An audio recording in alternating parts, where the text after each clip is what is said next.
When it comes down to the approach in teaching a lesson, a teacher's pedagogy and lesson may be teacher-centered or student-centered, or a mixture of the two.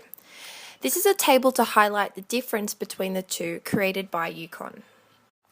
A teacher-centered approach is based on a behaviourist approach on learning.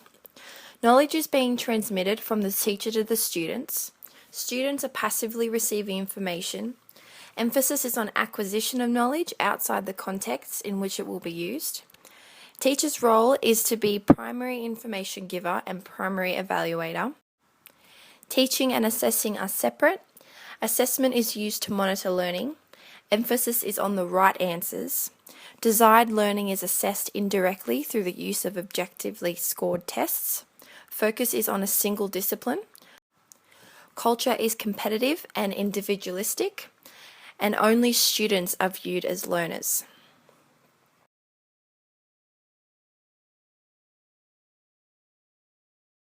Of course, teacher-directed learning, it allows you to sort of get on with things and go from one lesson to the next, so on and so on. But you run the risk of your lessons not being very engaging, especially because it completely relies on you as the teacher and your personal skills and your personality and your personable skills as well. So teacher-directed learning, if you've got a very dry style, or you're not very expressive or expansive, you're not going to be very engaging for the students. And the same goes with the content that you're choosing. If you're doing teacher-directed learning and you're choosing all the activities, you're choosing all the content, you're choosing all of that material, then you want to hope that you've done your research and at least found out what the students' interests are themselves.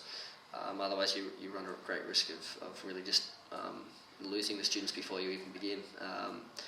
Having said that, that there are the advantages in that you can clamp down, and I think you need to sort of build that trust and that relationship with your students, with your class, so that they can switch from mode to mode. They know that, okay, if they're transitioning from here to here, they might need to sort of listen, to the teacher, follow the instructions, know when to switch on, and be listening for those instructions specifically.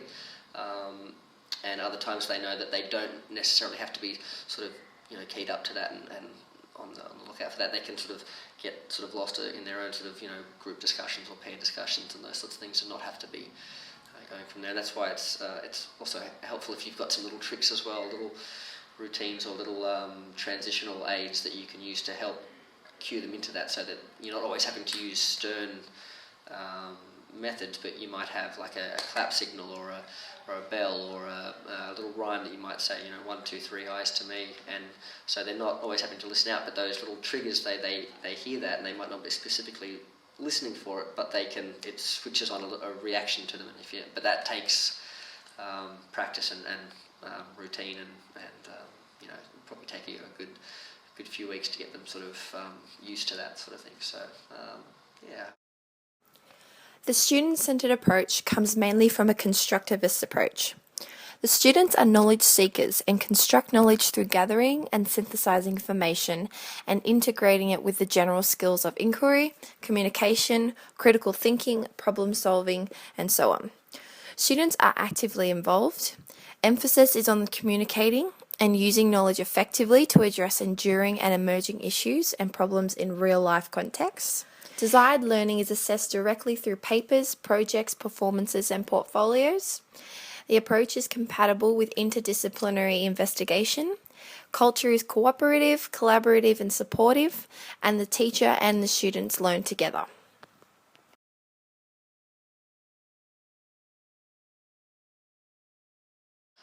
My experience of student-centered learning is that it's a great way to engage the students, but you have to be careful in that you have to plan it very well. It might sound like student-centered teaching is very sort of out there and airy-fairy, and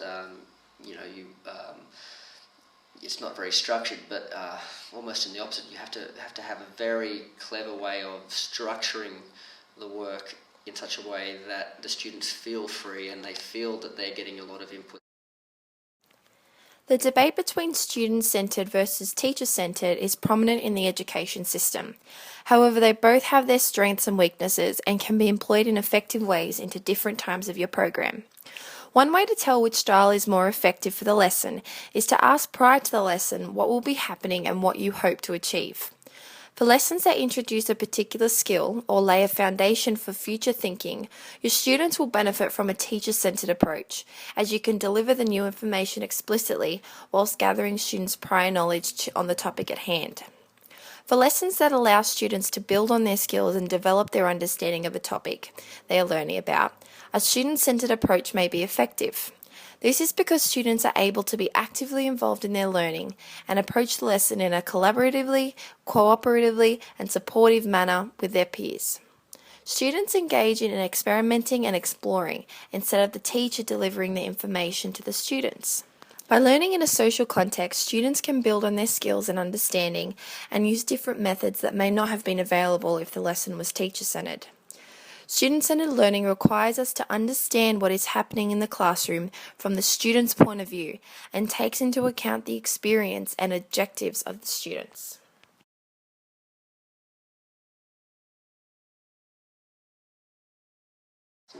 Okay, well, I guess any style of teaching that you use and any group of students that you're going to have are going to present problems. And I think most teaching styles are never all student-centered or teacher-centered.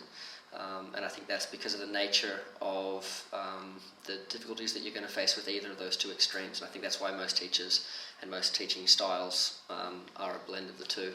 And they feel that they're making the decisions, but you have to direct it yourself. You have to, by the choices that you give them, by the tasks that you set, that might have quite a lot of freedom in it, but just by the nature of the task itself, it helps narrow down what the options the students are going to have. So you want to give them the impression and the feeling that they are making the choices themselves, but you need to really be thinking and trying to be 5 steps ahead and thinking of all the contingencies that can come about because of the choices that you're giving.